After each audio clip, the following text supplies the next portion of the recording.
My name is Clara, and I've always prided myself on my independence.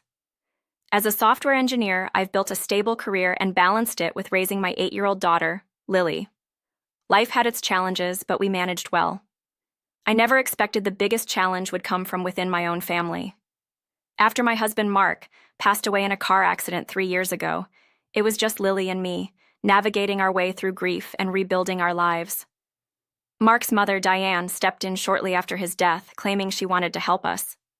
At first, I appreciated her presence. She cooked meals, picked Lily up from school, and helped around the house.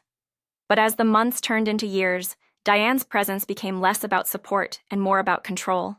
She began to insert herself into every decision I made, what Lily should eat, where, and even how I should manage my job. The tension reached a breaking point one Friday evening. I had promised Lily a special mother-daughter movie night, complete with popcorn and her favorite Disney film. As I set up the living room, Diane walked in with a frown. "Clara, I've been meaning to talk to you," she began, her voice heavy with disapproval. "It's not healthy for Lily to spend so much time on these silly movies. She should be doing something productive, like practicing piano or reading." I tried to remain calm.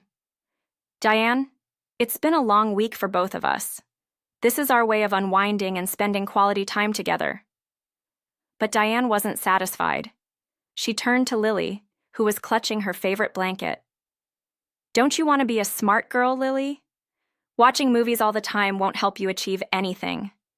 Lily's face fell, and I felt my patience wearing thin. "Diane, please don't make her feel bad about something she enjoys. This is our night." Diane sighed dramatically and left the room, muttering under her breath about how modern parenting was ruining children. I ignored her, but the seed of discomfort had been planted. Over the next few weeks, Diane's criticisms grew more frequent and harsher. She'd comment on how I dressed Lily, the food I cooked, and even my choice to keep working instead of being a proper stay-at-home mom. One evening, she sat me down with a stern expression. "Clara, I think it's time for you to reconsider your priorities," she said. "You're spending too much time on your career and not enough on Lily. A child needs a mother who is fully present." I took a deep breath, trying to keep my voice steady. "Diane, my job is what keeps this household running. It's how I provide for Lily, and I'm always there for her when she needs me." "Is that so?"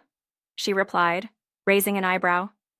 "Because it seems to me that you're more interested in your next promotion than in raising your daughter." That comment cut deep, but I refused to let Diane see the hurt it caused. "I'm doing the best I can, Diane. I need you to trust me on this." Trust was the last thing Diane seemed willing to give. A few days later, she made a shocking announcement. "I've decided to sell my house and move in with you permanently. It'll be easier for me to help with Lily that way." I was stunned. "Diane, I appreciate your help, but this is our home. I don't think it's a good idea for you to move in." She looked genuinely hurt. "Are you saying you don't want me here? After everything I've done for you and Lily?" The guilt trip was expertly delivered, and I found myself faltering. Before I could respond, she added, "Mark would have wanted me to be here to support you." That was the final blow. Diane moved in the following week, bringing with her an endless supply of opinions and unsolicited advice.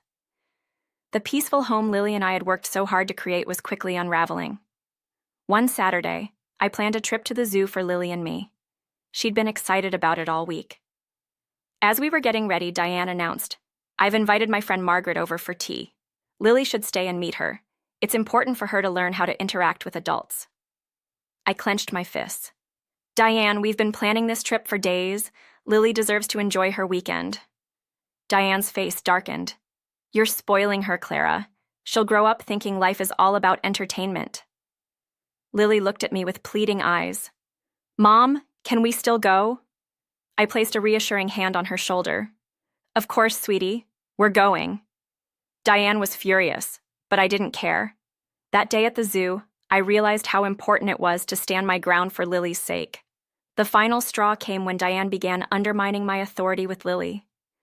One evening, as I tucked Lily into bed, she whispered, "Grandma says you're too busy to take care of me and that she'll always be there for me."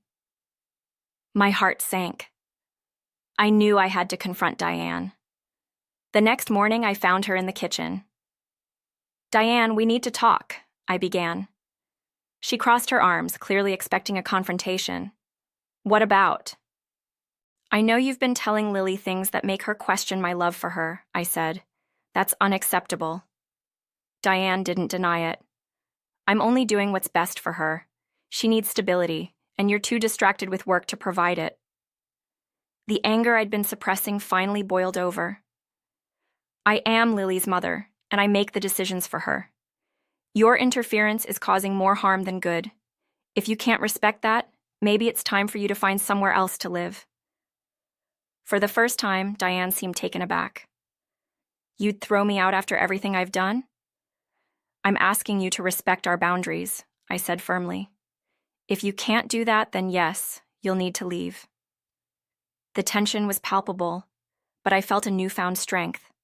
I wasn't going to let Diane control our lives any longer. In the weeks that followed, Diane's behavior shifted. She stopped criticizing me openly and began spending more time with friends. Eventually, she found a new place to live, claiming she needed more space for herself. Lily and I finally had our home back, and the peace was indescribable. One evening, Lily and I sat down to review her school project about her favorite memories. To my surprise, she drew pictures of us laughing at the zoo and having movie nights. "Mom, I like when it's just us," she said softly. It was a small statement, but a monumental moment for me. It confirmed I was making the right decisions for our family. However, life took another unexpected turn. Diane's departure didn't completely remove her influence. She began visiting every weekend, always unannounced, often critiquing minor things like the way I decorated or the snacks I prepared for Lily. During one of these visits, Diane brought up something unsettling. "Clara, I've noticed Lily is spending too much time with her friends. She needs to focus on her studies," she declared while glancing disapprovingly at Lily's art supplies scattered on the floor. "Diane, she's a child. Playing and exploring are part of her growth," I said, trying to mask my irritation. But Diane continued to insist she knew better. That evening, I realized that setting boundaries wasn't enough. I needed to fully assert my role in Lily's life. I sat Lily down and explained, "Sweetheart, sometimes Grandma has strong opinions, but you and I make decisions together. Always come to me if you feel unsure." Lily nodded, and her trust in me was palpable. It gave me the strength to handle Diane's interference more assertively. One weekend, Diane's usual visit took an unexpected turn. She brought along a surprise guest, a child psychologist she'd hired without my consent. I thought it would be good for Lily to talk to someone about Mark and other things, Diane announced smugly. I was livid but kept my composure for Lily's sake. "Diane, I appreciate your concern, but these decisions are mine to make." "You've overstepped," I said firmly. The psychologist, sensing the tension, politely excused herself, leaving Diane flustered. After that incident, I made it clear to Diane that her unannounced visits needed to stop. "If you want to see Lily, we can arrange times that work for all of us," I told her. Eventually, Diane's visits became less frequent. Lily and I reclaimed our weekends and spent them exploring new places, trying new recipes, and simply enjoying each other's company. Looking back, I've learned that family dynamics can be challenging, but they also teach resilience. Diane's actions pushed me to grow as a mother and an individual. I've become more confident in my choices, and Lily has blossomed in an environment filled with love and understanding. Life isn't perfect, but it's ours, and that's all that matters.